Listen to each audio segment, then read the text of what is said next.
Hey, happy Monday, everyone. Hope you are doing well. It's a beautiful day. I'm back at work. I'm happy to be back and to continue this school year. And this is In the Raw, unscripted, unpracticed, unedited conversation.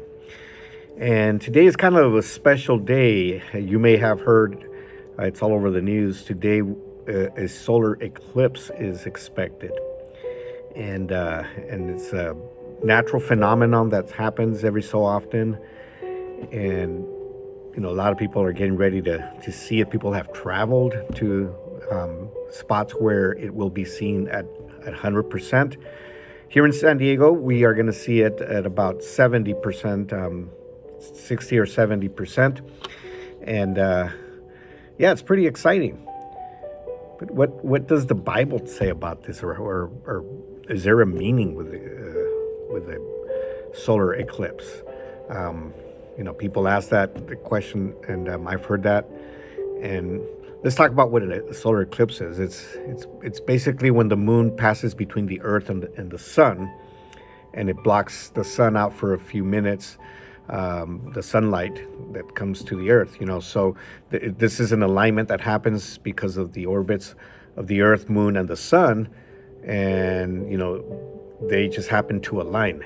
So that's basically what a solar eclipse is, and so it's going to happen today. Now, there's been historically there's been a lot of significances to an eclipse throughout human history. They people in different civilizations and cultures have seen it in different and interpreted it in different ways. From the ancient Chinese, they documented these events in the skies, and the ancient Mayan, they kept track of the solar eclipses as well, and saw eclipses as signs of struggle between good and evil. So they kind of looked at it that way. It was a sign between good and evil, and so it's been documented for many years. During medieval times in Europe, people often viewed eclipses as signs of God's judgment or intervention, and so people thought that it was God bringing judgment to the earth, and people interpret it that way, that darkness covered the earth because of some kind of judgment that God was making, and that was tied to what the Bible says too. I'll talk about that in a minute. So that's the significance that it's had. As far as the biblical significance, the Bible doesn't really mention solar eclipses, with that name.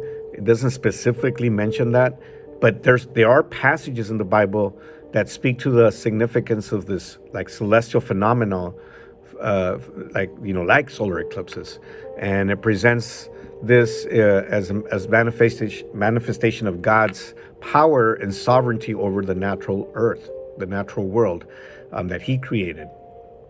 And from the beginning, He created the heavens and the earth. He created the sun and the moon, and He separated darkness from light.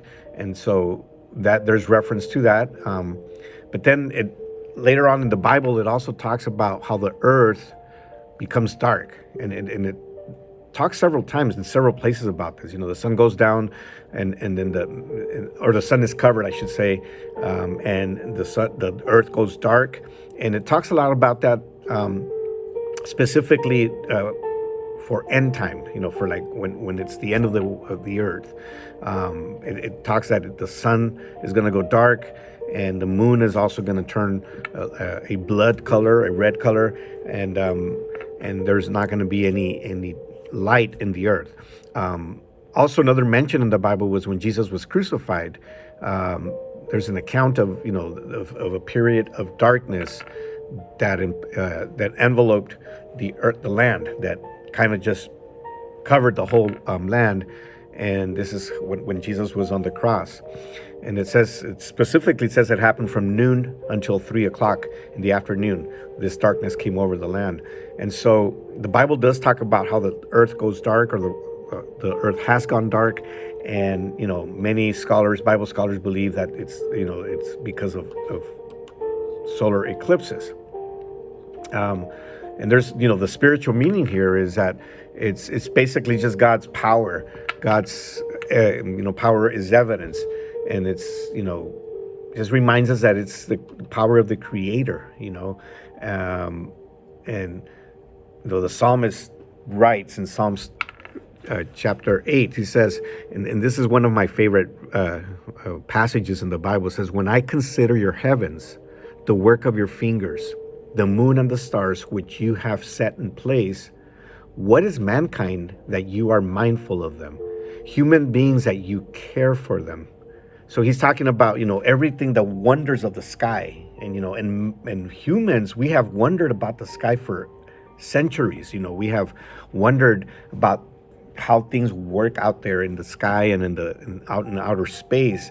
And yet here David writes this, hundreds of years ago, and says, when I look at the skies and the work of your fingers, the moon, the stars, which you have set in place, like you make it happen. You allow these, planets and sun and the moon and to align to make this happen.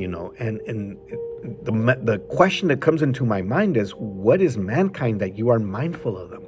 Human beings that you care for them. Why do you care for us? If you are able to do these wonders, and so when we witness an eclipse, it can move us to pray and to meditate and to say, God, you are so great, right? Another psalm says, they speak of the glorious splendor of your majesty, speaking of the wonders of the sky. And I will meditate on your wonderful works. We meditate. When we look at that, we say, God, how do you make this happen? How do you do this, right? And so that is something that we do. And just a couple of things before I go. Be careful watching if you're going to watch it, or if you're going to look at it, don't look at it directly. I teach my students to do that. Make sure that you have the appropriate glasses to do that. If you're going to look at it directly, I have this onyx stone that I purchased in Teotihuacan, Mexico, when I visited there, and it's an onyx. And the ancient civilizations, they used to look at the sun through this, and it's an onyx stone. And they used to look at the sun, as you know, in Teotihuacan, there's a pyramid called the Pyramid of the Sun. And so they would look at the sun, they would study the stars in the sun using this. So don't look at it directly. Another way you can do this, if you have kids, you can take a card, you can poke a hole into it, with like a little what do you call this? Thumbtack. Yeah, you can poke a little hole. It's like a little pinhole. I don't know how well you can see it, but there's a pinhole there. And then you stand behind the sun behind you, I should say, and you hold this, and the hole will show the sun on a different card, and you will see it on the card itself. So you're not looking directly at the sun.